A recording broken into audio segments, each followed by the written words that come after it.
राजस्थान के speaker CP Joshi की SLP के खिलाफ सचिन पायलट गुट की तरफ से भी कैविएट दाखिल कर दिया गया है, जिसका मतलब ये होगा कि जब तक सचिन पायलट के पक्ष को सुना नहीं जाएगा तब तक कोर्ट फैसला नहीं दे सकेगा।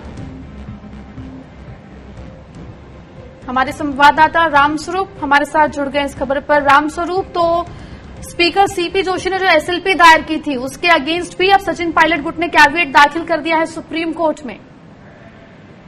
बिल्कुल, सचिन पायलट के गुट के एक विधायक द्वारा कैविएट दायर की गई है। इसका मतलब ये हुआ कि जब भी उस मामले की सुनवाई एसएलपी की जो सुनवाई हो तो उससे पहले उनका भी पक्ष सुना जाए, कोई भी निर्णय देने से पहले उनका पक्ष सुना जाए। हालांकि अभी कोई समय सुप्रीम कोर्ट के द्वारा तय नहीं किया गया है और सुबह जब ऐसा कहा गया था कि इसकी सुनवाई शीघ्र की जाए, तब भी शीघ्र सुनवाई का आदेश फिलहाल मान्य हुआ नहीं है। ऐसा लगता है कि इस मामले में शायद अलग से कोई विशेष बेंच का गठन सुप्रीम कोर्ट के द्वारा किया जाएगा और उसके बाद मामले को सुना जाएगा। लेकिन ये तो है कि जो एसएलपी दायर की गई है उसके साथ ही कैविएट भी दाखिल हो गई है, ताकि जब इसकी सुनवाई हो स्केल की तो उसके साथ उस कैविएट को भी सुना जाए, यानी कि जो दूसरा पक्ष है सचिन पायलट गुट का, तो बिना सचिन पायलट के पक्ष को सुने फिलहाल कोर्ट अभी अब कुछ भी फैसला नहीं यहाँ दे सकता है। शुक्रिया रामस्वरूप। हमारे साथ वरिष्ठ पत्रकार राहुल लाल जी भी जुड़ गए हैं। राहुल जी, अब राजस्थान का रण तो सुप्रीम कोर्ट तक पहुंच गया, अब इसे कैसे देखते हैं आप?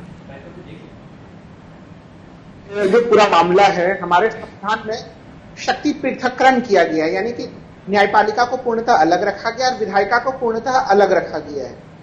लेकिन जो हाल फिलहाल में कुछ घटनाएं घट रही हैं उसमें न्यायपालिका और विधायिका, इन दोनों में हम लोग देख रहे हैं कि दोनों आपस में सम्मिश्रण कर जाना, ये अच्छी चीज नहीं है। अगर यहाँ पे हम लोग देखते हैं जो मुख्य मामला है राजस्थान का, कि वहां पे स्पीकर ने एक नोटिस जारी किया था कि अभी एक अनुशासनहीनता के मामले को लेकर, और अभी जिस हम लोग 91 संविधान संशोधन की बात कर रहे थे आकांक्षा जी, जिसके अंतर्गत की विधायकों की संख्या या सांसदों की संख्या जो है कोई 15% से ज्यादा नहीं होगी, उसी 91 संविधान संशोधन में पूरा का पूरा दल बदल के प्रावधान भी है उसमें।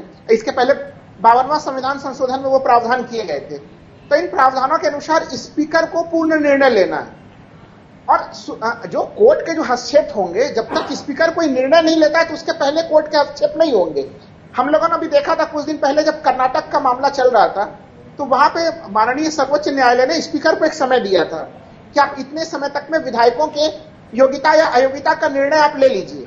लेकिन हम लोगों ने देखा कि स्पीकर ने स्पष्ट रूप से कहा कि आप माननीय सर्वोच्च न्यायालय हमारे डे टू डे रूटीन में हस्तक्षेप नहीं करेगा। जिस तरह से माननीय सर्वोच्च न्यायालय, माननीय उच्च न्यायालय एक संवैधानिक संस्था है, उसी तरह से विधानसभा अध्यक्ष भी एक संवैधानिक संस्था है। तो जो विधानसभा अध्यक्ष सुप्रीम कोर्ट गए हैं, वो तो उनका पूरा मकसद ये है कि एक हमने मात्र नोटिस जारी किया और उस नोटिस के ऊपर आपने कैसे जो है आप स्टे लगा दिया है। हालांकि जो हाईकोर्ट का आदेश है, उन्होंने आदेश नहीं दिया है, स्पीकर से रिक्वेस्ट किया है। तो ये पूरा मामले में इस तरह के टकराव की कोई जरूरत नहीं थी। आकांक्षा जी, आसानी से पहले स्पीकर को एक आदेश लेने के लिए दिया जाता, और जो सचिन पायलट ग्रुप था उनके पास ये मौका था कि वो जो सारा पक्ष उन्होंने अभी जो है कि राजस्थान हाईकोर्ट में रखा अपना पक्ष, वो सारा पक्ष, वो जब स्पीकर ने उनको कारण बताओ नोटिस जारी किया, उस नोटिस के जवाब में भी वो अपना सारा पक्ष रख सकते थे जी। लेकिन उस पक्ष के बदले में वो एक तरह से सीधे सीधे कोर्ट गए।